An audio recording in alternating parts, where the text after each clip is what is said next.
La Voz Universal TV presenta.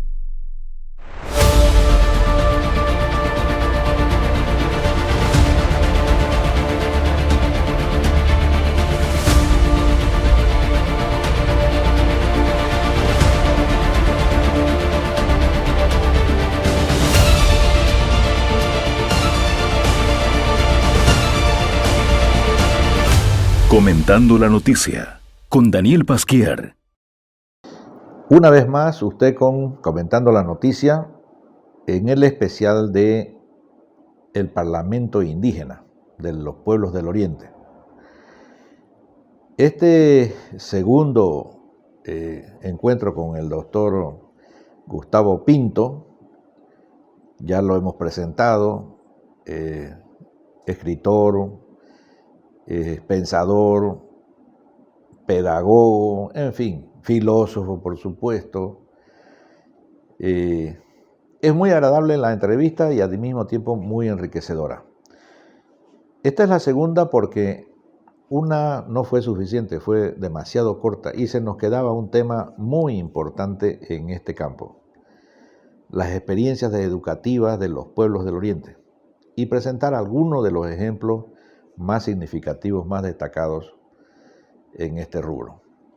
Así que bienvenido una vez más, doctor, y tiene usted la palabra. Métanos en el tema. Gracias, doctor Daniel, por la invitación.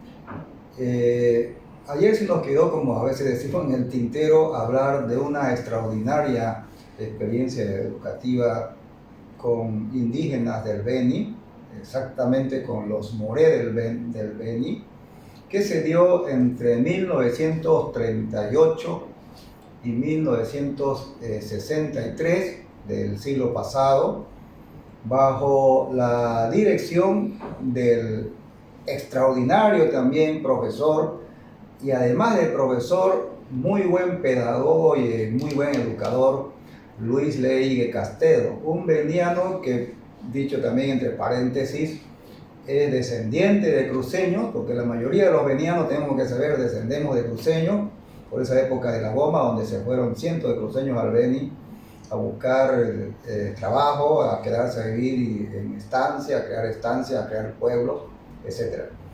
Entonces, el profesor Luis Leigue Castedo fue un profesor graduado de los primeros en la normal que se fundó en Sucre en 1909. Esta normal, que tendría que haberse creado en el siglo XIX, es decir, a los pocos años que se fundó Bolivia, no se fundó porque los gobiernos de turno del siglo XIX, una vez más, digamos, nunca se preocuparon en serio por la educación y decían que iban a fundar para formar profesores. Pero miren, recién la fundaron en 1909, cuando Chile, digamos, a mediados del siglo XIX ya la había fundado, su primera normal, para formar profesores, ¿no? Así que este profesor recibió el encargo directo del presidente Germán Busch. Lo llamó Germán Busch para que se haga cargo de darle educación y escuela a los Moré del Beni. Después vamos a explicar las razones por qué, pero es interesante, ya que mire que si no llegaba Germán Busch a la presidencia, posiblemente no se hubiese dado, porque ya en 1931 se había empezado a dar la experiencia educativa de los Ayllus con la escuela de Guarizata. Es decir, la de Guarizata ya se había fundado en 1931 bajo orden del gobierno en ese momento, y no había ningún interés, digamos, particular después de fundar estas experiencias entre los pueblos indígenas de las tierras bajas. Pero fue Germán Busch, el que va a hacer va a enfrentar este desafío, va a tomar esta decisión y le va a encargar a Luis Leigue Castedo, recién graduado, joven todavía, con su esposa cruceña, que también se fue al Beni, después con el tiempo ella, y 10 profesores, que yo me imagino que Germán Busch ha tenido que crear una especie de ítem especiales para que esos 10 profesores lo acompañen con esta tarea que no fue fácil, porque les voy a contar después un poquito cómo sucedió los primeros años, digamos, de contacto con los Moré. Si usted quiere preguntar primero antes algo, doctor. Son muchos los recuerdos que usted me trae con esta relación. Tuvo que ser un presidente del Oriente para que se atienda una necesidad básica, como es la educación en los pueblos indígenas. A este paso, tendríamos que decir que si tenemos un presidente cruceño cada 50 o cada 100 años, pues ese va a ser el ritmo de nuestro desarrollo, ¿no? Pues hasta que no llegue otro, pues estaremos siempre pendientes de ver qué deciden en el Ande sobre los destinos de los pueblos del Oriente. Excelente la referencia del profesor Leigue, porque así como él, yo tengo a mi abuelo que también agarró maletas y se fue al Beni. Lo mismo, a ampliar lo que Ñuflo nos dejó, ¿no? Poblar y desencantar la tierra. Y es así que la familia en el Beni es inmensa, larguísima, pero nace de un cruceño que fue allá. Era médico y con eso tuvo una ventaja. Agarraban la canoa, agarraban un río y iban atendiendo a la derecha y a la izquierda, a la derecha y a la izquierda, ¿no? Y volvía cada 6 meses otra vez a Trinidad. Así que, bueno, esa es la historia, que no debe de molestar a ningún beniano. Esa es la historia. Así es, doctor. De hecho, el Beni, doctor, a pie de página, además de comentario, el Beni de alguna manera se benefició muchísimo de esa migración masiva de cruceños, porque en 50 años el Beni pasó a ser el segundo departamento ya en el censo de 1951, que tenía menos analfabetos de todo Bolivia. Y era gracias a esta cantidad enorme de cruceños que se fueron, sobre todo entre 1870, 75, hasta la Primera Guerra Mundial. Todo el auge de la goma. Sí, todo el auge de la goma. Sí. Entonces estos cruceños, por ejemplo, si fundaban una barraca, el mismo Antonio Bacadíes tenía en las barracas escuelas para la gente que trabajaba ahí, para sus hijos, ¿no? Entonces, si tenía una estancia importante y había buena cantidad de niños que tenían que tener escuela, entonces contrataban un profesor para que le dé clase a los niños, le dé educación, le ayuden a aprender a escribir, etc. Mi abuelo, por ejemplo, que era cruceño, que también se fue aquí, como tenía unos 10 o 12 años, terminó de estudiar en Riberalta y un poco en Trinidad. Él, en las comunidades donde nacieron sus hijos y había niños, hacía de profesor. Entonces fue profesor de sus hijos, por ejemplo, ¿no? Y gracias a esa experiencia que mi padre tuvo de su abuelo, cruceño, por ejemplo, cuando él me llevó al campo, a una estancia, él contrató profesora particular para que yo estudiara en una estancia donde no había 50 kilómetros de alrededor, no había ninguna escuela pública donde estudiar. Yo estudié los primeros 3 años con profesora particular en una estancia. Privilegiado. Y eso, digamos, un esfuerzo de mi padre, claro, por herencia e influencia de los cruceños, que ellos siempre se preocupaban, de alguna manera hacían todo el esfuerzo porque sus hijos tuvieran por lo menos la escuela básica. El impacto de este movimiento de migración hacia el norte se debe de calcular teniendo en cuenta que cerca de 60.000 cruceños emigraron hacia el norte, ¿no? Un poquito más. Más todavía, 80.000. O sea, bueno, si cada uno hace, como usted dice, esa experiencia de enseñar a su hijo, montarle educación para su hijo, oiga, el impacto, ¿no?, que habrá tenido en todo aquello, 80.000 con el mismo espíritu, ¿no? Sí. Y eso, doctor, es producto también de las experiencias jesuíticas y de los jesuitas que tuvieron aquí en Santa Cruz. Los jesuitas fueron encargados de la educación desde el momento en que llegaron a Santa Cruz, y antes de fundar las misiones de monjes en Chiquito, ellos vivieron más de 100 años aquí en Santa Cruz, y ellos eran los que se encargaban de la escuela, de darle la escuela y educación a los niños de hijos cruceños aquí en la ciudad, y a los indígenas que vivían más cerca, digamos, de la ciudad en la época de la colonia. Así que esa es una ventaja comparativa. Por eso es que el profesor Leyes, digamos, se fue a Moré, ya volviendo a su experiencia educativa, fundó esta escuela indigenal Moré, como se llamaba en ese tiempo, que es una contraparte, como decía, extraordinaria de experiencia educativa a la de Guarizata. Fíjese que el gobierno de turno que sacó la ley 070, Abelino Siñani y Lizardo Pérez, no consideró para nada como fundamento de la educación actualmente boliviana esa experiencia de los indígenas, que dio un resultado, como le digo, fundamental, porque cuando llegó Ley a Moré, los Moré como indígenas, para empezar, no vivían en un solo lugar, ¿no? Vivían, digamos, separados, porque entre ellos habían ciertos conflictos, entre malocas, entre grupos de familia, estaban ellos divididos, pero no por, digamos, por cuestiones políticas, sino por cuestiones de escasez de mujeres, ¿ya? Entonces, entre ellos se peleaban por robarse a mujeres, y eso obviamente causaba división. Entonces llegó el profesor Ley Castedo, habló con los diferentes grupos que vivían muy lejos uno de otro, para no estar, digamos, también peleando con frecuencia entre ellos, los convenció para que se juntaran en un solo sitio, en lo que es ahora, digamos, el pueblo de Moré, en el Beni, y de ahí en más, los niños empezaron a aprender a escribir, los adultos empezaron a colaborar de manera positiva en todo lo que es la construcción de las viviendas, en todo lo que es el abastecimiento, por ejemplo, de la madera, el conseguir leña para hacer, digamos, las comidas.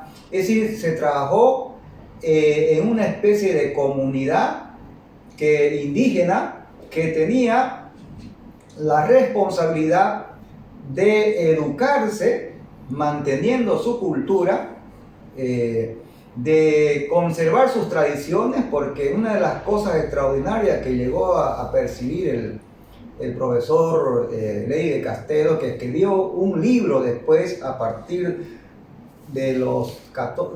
una vez se llegó al año 15 o 16 de tener ya esa experiencia y él conocer bastante este esfuerzo que se hacía. Él escribió un libro que se llama El Itene Salvaje, donde en el fondo dice: antes creíamos que los indígenas, como el caso de los Moré, eran salvajes, pero en el fondo yo he aprendido mucho de la civilización que ellos tienen, he aprendido muchos valores. El profesor Luis Ley Castedo fue, como yo digo, un gran educador. Por eso pienso que no es suficiente ser profesor para educar a la gente. Uno puede ser un buen profesor y enseñar bien matemáticas, física, historia, pero si no se esfuerza por ser además pedagogo o un gran educador, como lo fue el profesor Luis Ley Castedo, a la gente es probable que no se la eduque como debe ser. Es decir, el que educa tiene que ser, además de profesor, tiene que ser pedagogo, tiene que tener un espíritu de educador. Y ese es el esfuerzo que vale, porque fue un esfuerzo enorme que tuvo el profesor Luis Ley Castedo, con esos 10 profesores que lo acompañaron en su momento, con su esposa, que era también una gran organizadora de la comunidad o de ese núcleo, digamos, indigenal, de manera tal que un italiano, cuando se enteró que se vino de Italia a Bolivia a vivir acá, y con el tiempo se enteró de esa experiencia, se fue a Trinidad, fundó un colegio, de ahí se fue a Moré, quiso vivir allá en Moré y allá murió, vivió 5 años, y era un italiano muy bien formado, teólogo, sociólogo, y él pidió ir allá porque le llamaba mucho la atención esta experiencia que había allá en Moré con los indígenas Moré. Y entonces él se fue y vivió 5 años y escribió una serie de textos, artículos que se fueron publicando en la prensa en La Paz, donde él contaba y alababa toda esta experiencia, incluso el doctor la igualaba a aquellas utopías, digamos, de pueblo, de sociedad, de comunidad, que Orwell, por ejemplo, un utópico inglés, imaginaba, digamos, que así debería ser una sociedad, con lo llamamos también falasterios, por ejemplo, ¿no? Que eran comunidades donde tenían muchas cosas en común, donde la gente, digamos, aprendía a convivir entre ellos, donde ellos mismos solucionaban sus problemas de alimentación, sus problemas de vivienda, sus problemas de educación, sus problemas de salud, porque ahí el profesor Leige y su esposa también hacían de médicos, de todo tenían que hacer ellos. Su esposa de él hacía de partera, por ejemplo, ¿no? Tenía que enseñar a hacer el parto, por ejemplo, y hubo un paréntesis muy desagradable para esa experiencia, que fue cuando el MNR subió, doctor, al poder. 52. El 52, lo acusaron al profesor Leige Castelo de explotador, de que se aprovechaba de los indígenas, de que, digamos, los hacía trabajar demasiado, porque los MNRistas también subieron con esas ideas populistas, ¿no? Lo sacaron ahí, y fíjese que a los 2 o 3 años después de sacarlo, empezó esa experiencia ¿cómo se dice? Desagregarse, empezó a arruinarse, hasta el punto que los mismos MNRistas después se dieron cuenta de ese fracaso que estaba teniendo bajo las órdenes de políticos ya y profesores que eran MNRistas, porque pusieron ahí a un encargado, a un director MNRista. Así que tuvieron que nuevamente, el mismo Víctor Páez Tensoro lo llamó al profesor Leige para que retorne a continuar con esa experiencia. Y es así entonces que esta experiencia dura hasta 1963. Entonces hubo un obispo de Brasil que fue a ver esa experiencia, el obispo de Trinidad también en su momento fue a ver esa experiencia, y todo el mundo la alababa, digamos, ¿no? Como una experiencia muy enriquecedora y muy positiva. En ese tiempo usaban la expresión para civilizar como sinónimo de educar a los indígenas, digamos, ¿no? Hay algo que quiero subrayar, y es la importancia de la educación para la conservación de las culturas originarias. La verdadera educación es la que transmite valores. Y en este sentido, obviamente lo primero es decir, ¿qué es lo que tiene de bueno esta comunidad? ¿Cuáles son sus fortalezas emocionales, intelectuales, espirituales? Y trabajar sobre eso, no sobre los defectos que tengan, sino sobre las posibilidades en todo orden que tengan esos pueblos. La verdadera educación tiene que transmitir valores y tiene que respetar las culturas. Es evidente que en este caso los gobiernos, los estados que utilizan la educación para otros fines políticos, ideológicos, pues desvirtúan el objetivo inicial o original y valioso de la educación. Un instrumento para repetir doctrinas nada más, nacionales o extranjeras, no importa, pues le quitan lo esencial al educador, ¿no? Que es estar rescatando más bien las culturas con las que está trabajando, en vez de traer otra nueva, aunque parezca muy buena, pero ajena a esas comunidades. Es triste, ¿eh? 2 cosas quisiera enfatizar. Una experiencia valiosa que no es tomada en cuenta para nada por el gobierno central. Y segundo, tan no la tiene en cuenta que encima termina destruyéndola. Y siendo un partido en ese momento con un discurso obviamente de alianza, de unión, de fraternidad, de visión nacional, y bueno, en los hechos, una vez más, ¿no? Destruyendo iniciativas valiosísimas solamente por ese enceguecimiento político, ideológico, ¿no? Así que usted ha mencionado muchas cosas valiosas, doctor, y bueno, sería todavía oportuno sacar la experiencia de Moré a la luz pública, que se conozca, ¿no? no solamente su existencia, sino estudiarlo un poco en los fundamentos que tenía para tratar de rescatar eso para la educación actual, ¿no? Así es, doctor. Yo quiero mostrar, este es el libro Ensayos sobre Educación, que aquí la Fundación INSI también ha publicado.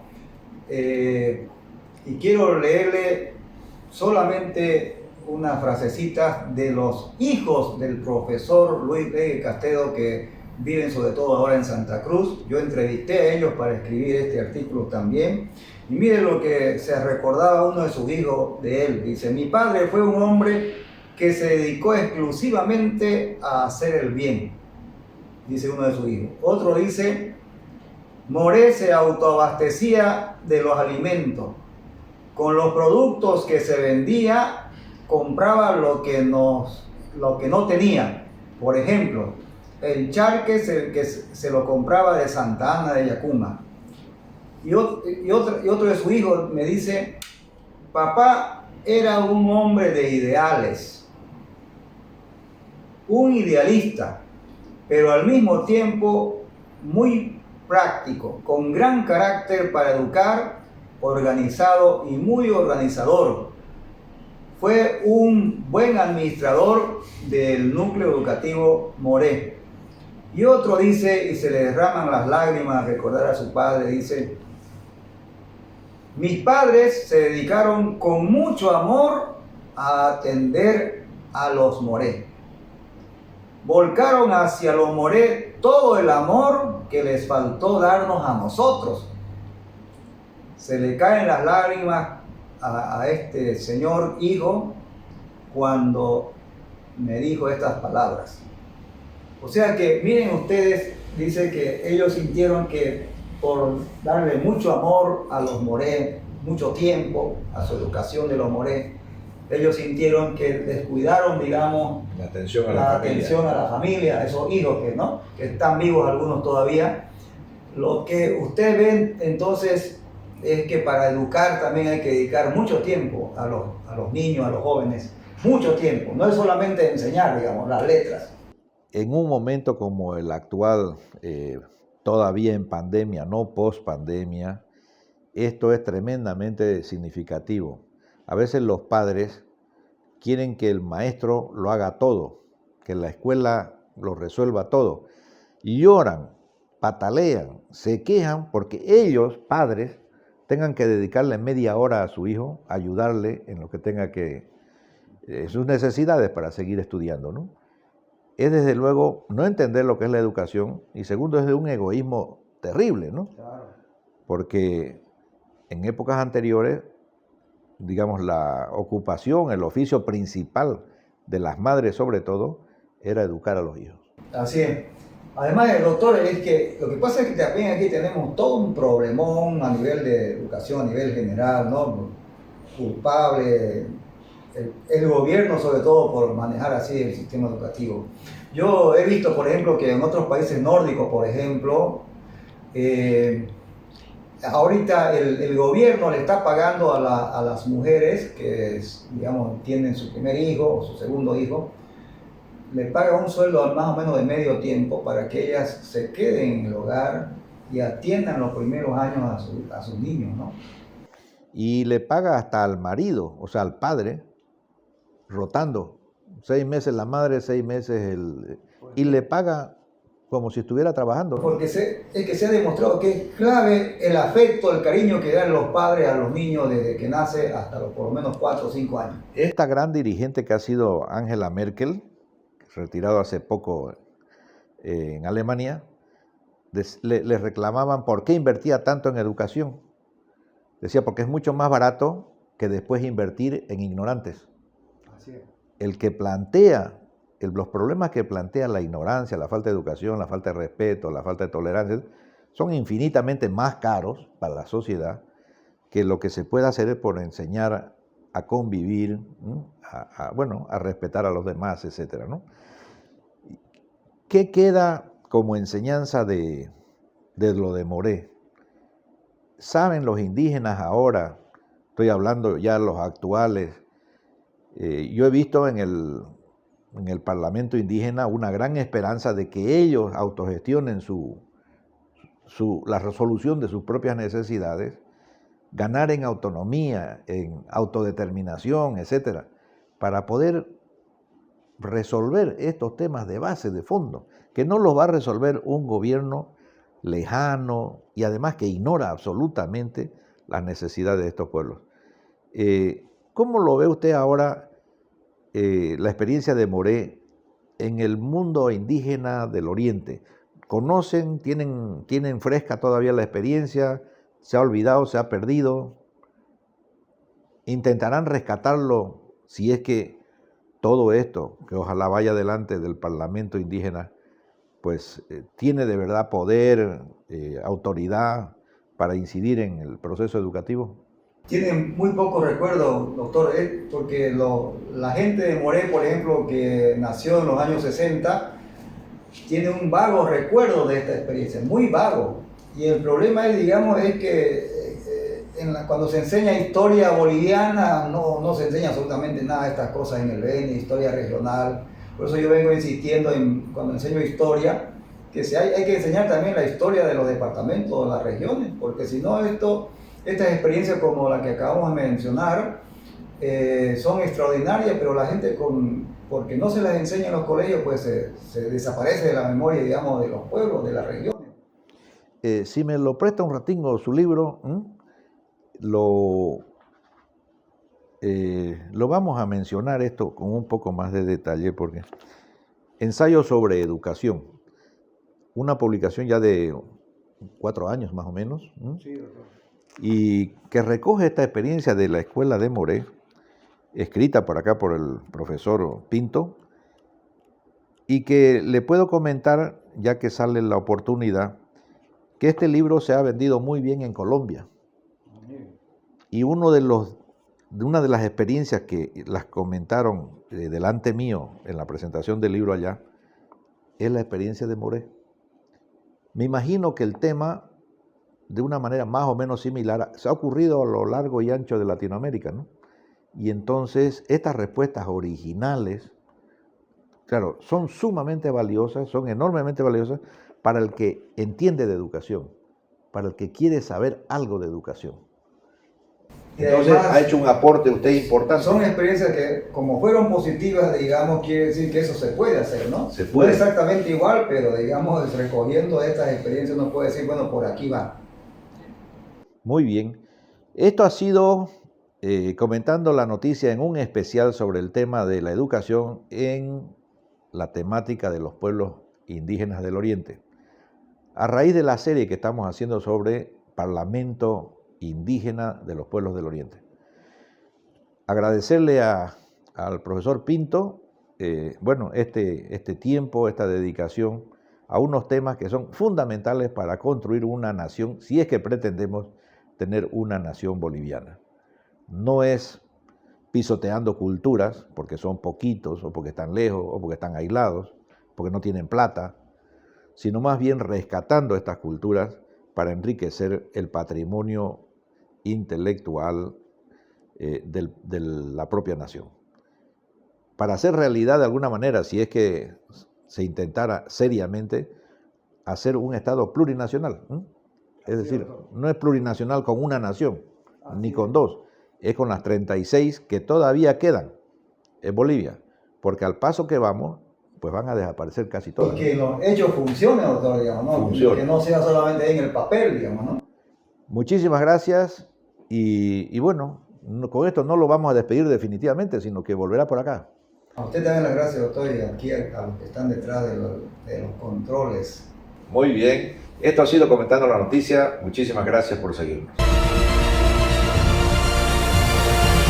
Comentando la Noticia con Daniel Pasquier.